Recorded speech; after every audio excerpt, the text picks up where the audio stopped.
Hello દોસ્તો, કેમ છો બધા? પાછળ ભેગા થઈ ગયા છે ગુજરાતીમાં ડિસ્કસ કરવા માટે.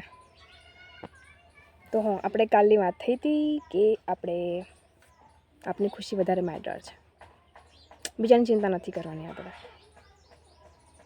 જે બી કરવું છે આપણા માટે, આપણી ફેમિલી માટે, બસ લોકોની ચિંતા નથી કરવાની.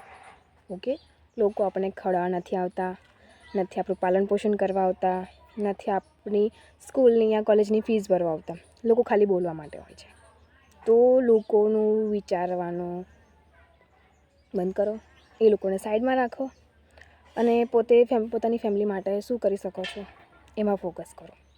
પોતાની ફેમિલીને કઈ રીતના ખુશ કરી શકો છો, કેવી રીતના બધા જે બી ફેમિલીના સપના છે એ પૂરા કરી શકો છો, એના માટે તમારે જે તમને યોગ્ય લાગે તમે કરી શકો છો.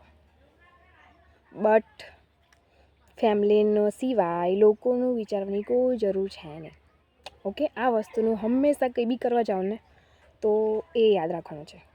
4 લોકો બોલીને થોડા ટાઈમ માટે ચૂપ થઈ જશે. સક્સેસ થશો તો તમારી પાછળ જ આવવાના છે લોકો કે હા, આ તો અમારા જોડે રહે છે, કાં તો અમારા ગામનો છે, એ રીતના તમારી વાવા કરશે. તો લોકોને સાઈડમાં રાખો અને પોતે આગળ વધો. ઓકે, બસ આવા જ ખુશ રહો. મળીએ આવતા વિડીયોમાં. લાઈક, શેર અને સબસ્ક્રાઈબ કરવા વિનંતી. બાય.